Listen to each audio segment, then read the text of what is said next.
बच्चों, आज हिंदी कक्षा में तुम सबका स्वागत है। और आज आप पढ़ेंगे गोस्वामी तुलसीदास द्वारा रचित रामचरितमानस से लक्ष्मण मूर्छा और राम का विलाप प्रसंग, जो कि लंका कांड से लिया गया है। बच्चों, आपको पहले बताया था मैंने कि हनुमान जी जो है वो संजीवनी बूटी लेने गए हुए हैं। और ये तुम्हें कथा तो मालूम ही है कि मेघनाद ने जब लक्ष्मण के तीर मारा था और लक्ष्मण जी अचेत होकर गिर गए थे।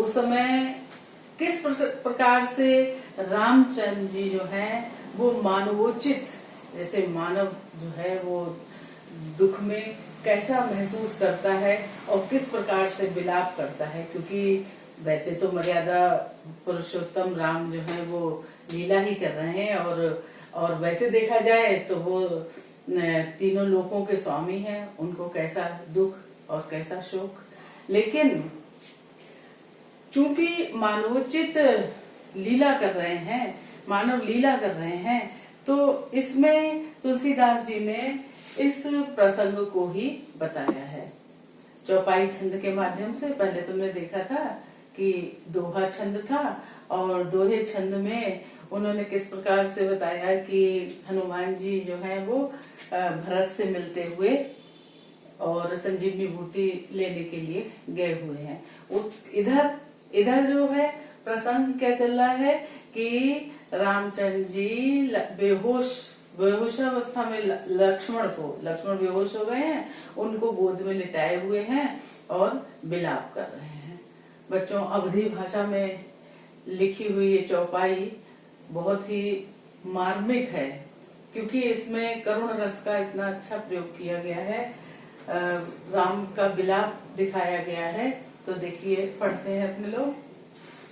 उहाँ राम लक्ष्मण ही निहारी, बोले राम मनुज अनुसारी। अर्धरात्रि गई कपि नहीं आयो, राम उठाए अनुज उर लायो। हनुमान जी संजीवनी बूटी लेने के लिए गए हुए हैं और सब लोग उनकी प्रतीक्षा कर रहे हैं। हनुमान जी की प्रतीक्षा कर रहे हैं कब वो आए और लक्ष्मण जो है अपनी पूर्वावस्था में आ पाए। तो उसी प्रसंग को वहां राम लक्ष्मण ही निहारी, वहां कहा? लंका में। लंका में समुद्र तट पर राम जो है लक्ष्मण को निहारी माने देखकर है। वहां राम लक्ष्मण ही निहारी, वहां राम लंका में समुद्र तट पर राम जो है लक्ष्मण को देखते हुए हैं, लक्ष्मण को निहार रहे हैं।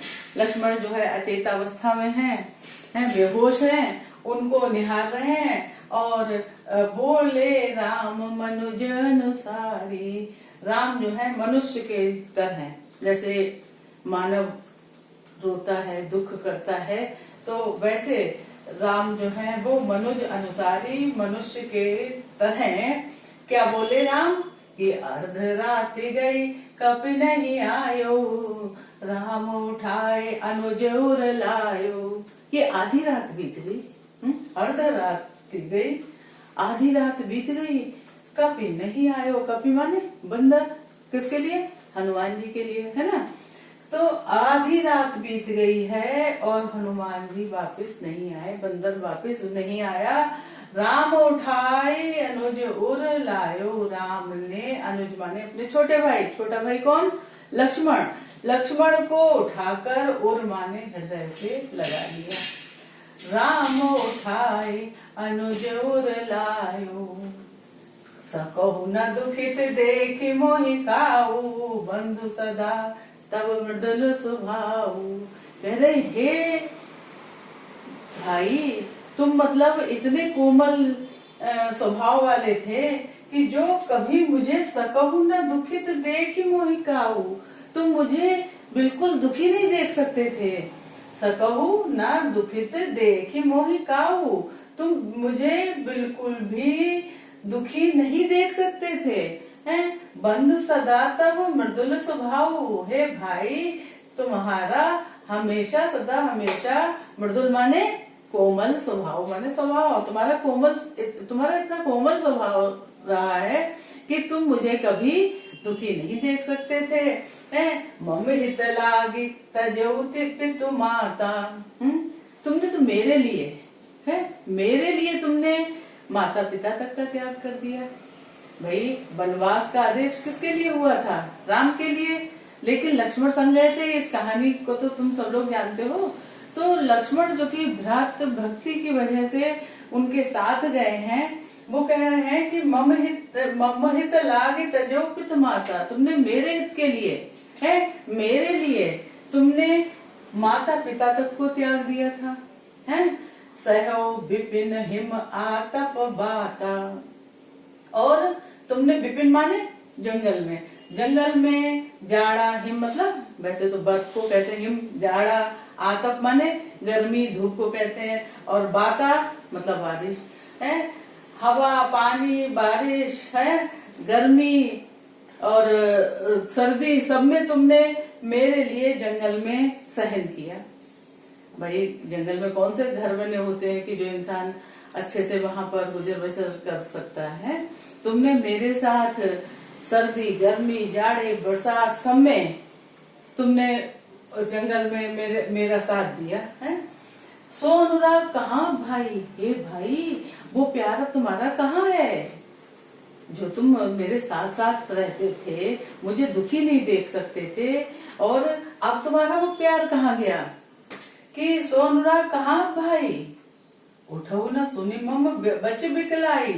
अरे क्या तुम मेरे वचनों को सुनकर, मेरे विलाप को सुनकर अब बिल्कुल भी तुम्हें व्याकुलता नहीं आ रही है? उठते क्यों नहीं? उठो न सुनी मम बच बिकलाई, तुम मेरे वचनों को सुनकर व्याकुल क्यों नहीं होते? व्याकुल होकर उठ क्यों नहीं जाते? अरे तुम मेरे लिए तुमने सब तरह के दुख उठाए, माता पिता को त्याग दिया, सर्दी जाड़े गर्मी बरसात सब में तुमने दुख झेले, और जरा सी बात पर तुम परेशान हो जाते थे मेरे लिए। वो अनुराग कहाँ है, वो प्यार कहाँ गया अब, जो कि तुम मेरे इस तरह से विलाप करने पर भी व्याकुल नहीं हो रहे हो, उठते नहीं हो। यहाँ पर एक साधारण जैसे मनुष्य कैसे प्रेमवश अपने भाई के लिए तड़प रहा है, इसमें राम की लीला का अद्भुत वर्णन किया गया है, जो कि मानवोचित है। और देखो, जो जनते मन बंधु बिछो, अगर मैं ये जानता कि जंगल में जाने से, पिता की आज्ञा को मानने से भाई का वियोग हो जाएगा, भाई मुझसे छूट जाएगा। जो जन तो बन बंधु बिछो, पितु वचन मन तो नहीं हो। तो मैं पिता के वचनों को भी नहीं मानता। यद्यपि रघुकुल रीति सदा चले आई, प्राण जाए पर वचन न जाए। है माता पिता की आज्ञा को मानना और वचन का पालन करना अनिवार्य था, रघुकुल की रीति थी। लेकिन फिर भी यहाँ पर भ्रातृ प्रेम के कारण यहाँ तक रामचंद्र जी ने कह दिया कि पितु वचन मन तो नहीं ओहु।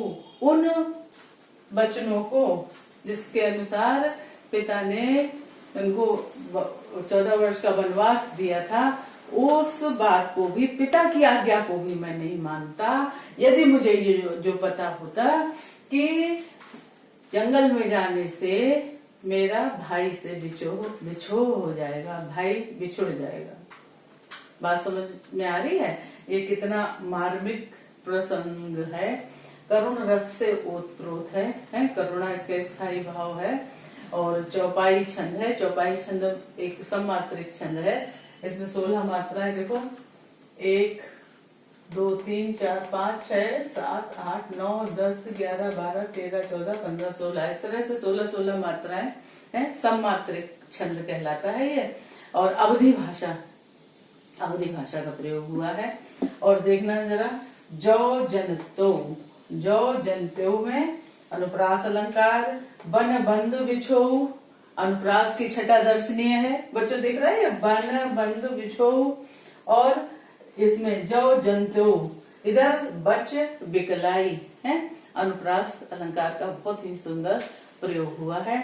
पूरा जो है वो भाई भ्रातृ प्रेम है से ओतप्रोत मार्मिक प्रसंग है, जिसमें तुलसीदास जी राम के विलाप को अच्छी तरह से दर्शाने में सफल हुए हैं। धन्यवाद।